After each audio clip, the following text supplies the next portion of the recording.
Muito bem-vindo ao canal, me chamo Davi Cavalcante e hoje iremos falar a respeito do ataque dos Estados Unidos ao Irã.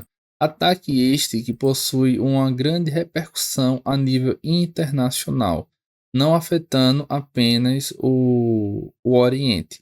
Eu vou dar uma explicação geral e de uma maneira sucinta, uma maneira simplória, de quem é o Irã. O Irã, ele é um dos grandes produtores de petróleo mundial, mas ele está enfrentando sanções econômicas, principalmente em razão do seu comportamento na política externa, na política internacional.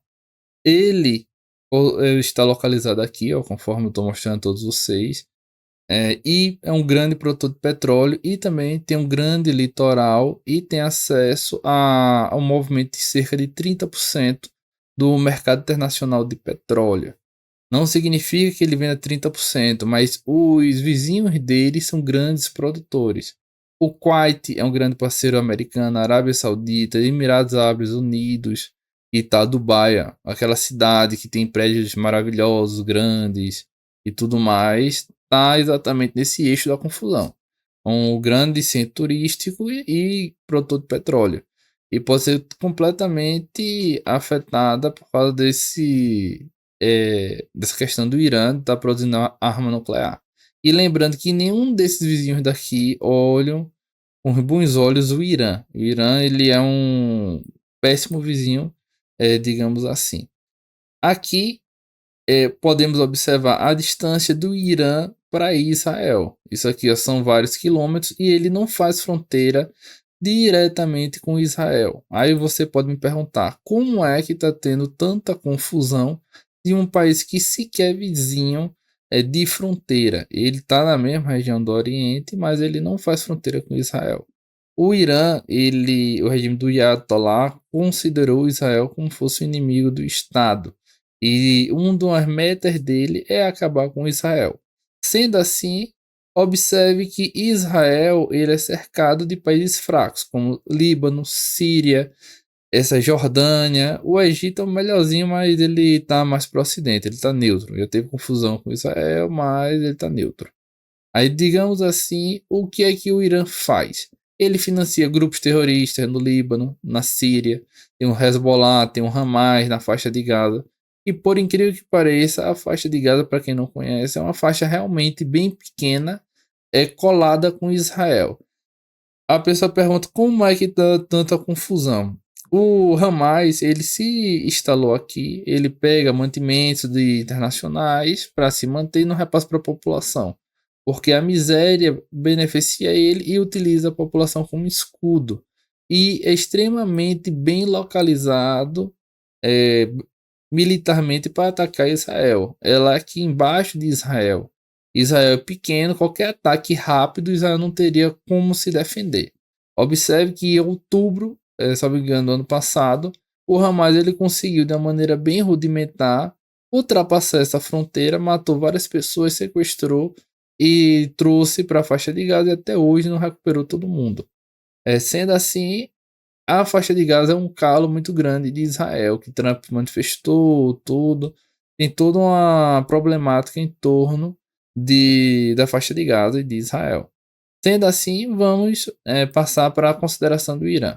O Irã ele está agindo de uma maneira bem demagógica, ele descumpre os tratados internacionais, ele é um péssimo vizinho, tem uma péssima política internacional e, quando é conveniente, ele utiliza desses tratados para tentar prejudicar Estados Unidos e outros países.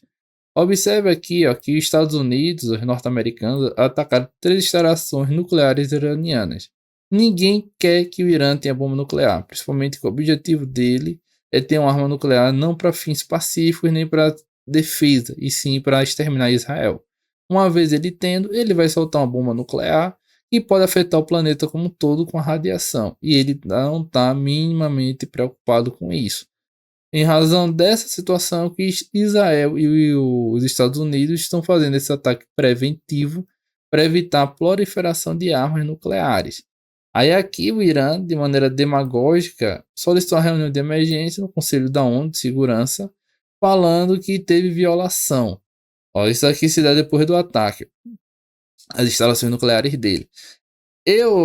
Na minha opinião, eu acho que esse é um posicionamento de um país que está com medo de guerra. Se ele realmente tivesse condições de peitar, ou se a China fosse ajudá-lo, ele não precisaria fazer esse estardalhaço todo aqui na ONU. Mas vamos considerar é, só os fatos que está tendo aqui do Irã.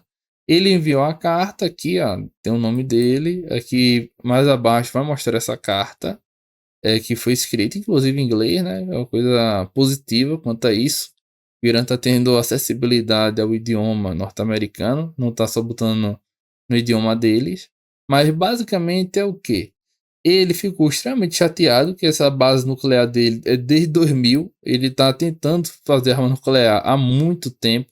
No mínimo há 25 anos ele estava fazendo a instalação, estava considerando o local seguro por ser feito nas rochas e a uma grande profundidade. E em uma noite, os Estados Unidos terminou o plano de 25 anos dele. Observe aqui ó, que ele fez no interior de uma montanha no centro do Irã. A finalidade é fazer um bunker e evitar ataque. Essa é a primeira finalidade. A topografia do local protege as instalações, principalmente contra ataques aéreos. Israel não tem tecnologia para chegar até esse bunker que fez. E também para chegar com tropa é muito complicado. Por isso que foi pensado estrategicamente fazer o bunker aí e não esperava Estados Unidos participar e ter uma arma tão potente para destruir. Outro ponto é o que eu pontuo a demagogia do líder do Irã. Ele informa que o inimigo sionista cometeu um grande erro. Observe o rosto de arrependimento dele aqui, ó, como ele está arrependido. E também aqui ele coloca um crânio com a estrela de Davi destruída e pegando fogo. No caso, deve ser Tel Aviv que ele colocou isso. Uma clara ameaça e que o Irã ele não está atrás de paz. Isso daí é o ponto pacífico. Um dos pontos que ele coloca como meta é destruir o Estado de Israel. Não pode levar um país que coloca uma meta dessa e quer ser minimamente pacífico e viver em harmonia. Isso não quer. Aí vamos para o outro ponto, é o quê? Que temos de ressaltar antes de entrar do assunto que afeta diretamente o Brasil. E os Estados Unidos ele utilizou esse avião daqui, altamente tecnológico, diz que ele é invisível no radar porque ele confunde a transmissão de detecção. O radar manda uma onda, ele consegue simular como fosse um animal pequeno, como não desse retorno, fazendo o radar acreditar que não tem aeronave nenhuma. Por isso que diz que ele é invisível. Não significa que ele é invisível ao pé da letra, né? Isso eu faço porque tem pessoas que podem até acreditar nesse sentido daí. Não tem tecnologia ainda nesse sentido. Aqui é exatamente a bomba que foi utilizada para chegar nesse bunker. O G1 fez essa interpretação, achei interessante, estou trazendo a vocês. A penetração 61 metros equivale mais ou menos a um prédio de 20 andares. Ela penetra no solo 20 andares e depois explode no bunker aqui, ó, ou a estrutura toda que tem. É uma tecnologia de fato assim surreal e muitas vezes a pessoa nem consegue pensar como é que faz isso. Aqui são os tipos de foguetes. Observe a maior profundidade que tem, ó, desse daqui, ó, era 6 metros. E o do Irã está escavado a mais de 30 metros de profundidade. Ó, a média é de 30, o Irã botou bem 60 metros, salvo engano, de profundidade. A bomba chega a 61. Isso daqui, ó, as bombas atuais convencionais, Anterbank, só chega a 6 metros, outros 1,8 metros de profundidade. E essa chega a 61 metros, fazendo com que nenhum bunker esteja em segurança. E isso daqui é um ponto bem importante. Ah, porque Israel tem muita gente que está sobrevivendo e não está morrendo ao bombardeio do Irã. Exatamente porque o Irã só tem arma de bombardeio superficial. Ele não consegue ter uma arma de penetração tão grande para chegar no bunker. Por isso que o Irã pode bombardear à vontade Israel, a população dentro do bunker pode tomar cafezinho, tomar banho, dormir tranquilo, que não vai chegar até esse local seguro. Porque o Irã não tem tecnologia norte-americana nem russa para penetrar um bunker. Isso daí é ponto pacífico. Por isso que Israel não tá tendo tantas baixas quanto o Irã. E acredito que o bunker que ele tem é só para arma nuclear. O resto não tem para a população. Fazendo essas considerações, vamos ao que interessa ao Brasil. Aqui, ó, eu trouxe a todos vocês o gráfico do barril do petróleo. Esse Brent aqui ó, é o petróleo mais valorizado, é o petróleo leve, e o preço dele ao longo do tempo. Aqui, ó, estamos com o gráfico de vários anos. No governo Bolsonaro, o barril com a guerra da Rússia, Ucrânia, teve o pico ó, aqui de 127, 126 o barril de petróleo, um índice extremamente elevado, foi para 122, ó, tudo 2022 no governo dele, de Bolsonaro. Quando acabou, lembrando é o que? O de Bolsonaro começou em 2022, terminou em 2022, né? Teve essa crescente aqui, ó, 2021, cresceu, cresceu, bateu aqui. E o de Lula é de 2022 a 2026, o mandato dele.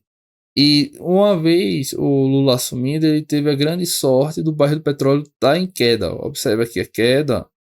E caiu mais ainda com a eleição de Trump, chegando ao patamar de 61 dólares, 60.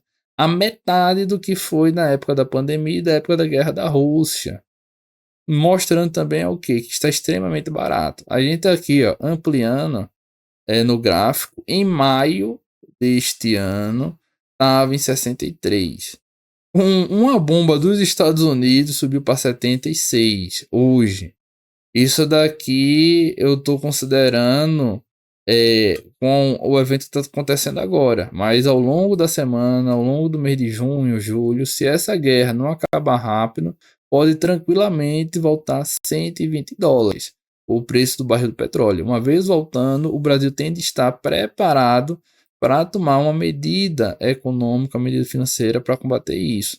E não é o que o Brasil apresenta. O Brasil está endividado, sem ter pandemia, sem ter guerra, e está extremamente vulnerável. Lembrando que o próprio ministro da Economia disse que pode ter o shutdown, que nada mais é do que faltar dinheiro para necessidade básica. E o governo não está cortando a carne. Isso daí é o que causa um grande espanto para a população que acompanha e que entende de economia. Como é que um governo que não está em guerra, não está nada, está faltando dinheiro? E agora estourou essa guerra no Oriente, que simplesmente é uma região que movimenta 30% do petróleo mundial. E já aumentou do bombardeio para cá 1,93%. E aqui no gráfico, antes do ataque para agora, aumentou mais de, deixa eu ver, 10 dólares o barril de petróleo. Aparentemente, a pessoa diz, não, é 10 dólares não é nada, mas diante de grande movimentação financeira afeta diretamente tanto a gasolina como o óleo diesel e tem impacto diretamente na inflação. Lembrando que os juros da dívida, o Banco Central já aumentou e colocou no patamar de 15%, por causa da inflação que está descontrolada. E com a guerra dessa, para a inflação, torço que não bata 10%. Né? Está em 5 e uns quebradinhos são 4, para ela não subir muito. Eu vou ficando por aqui.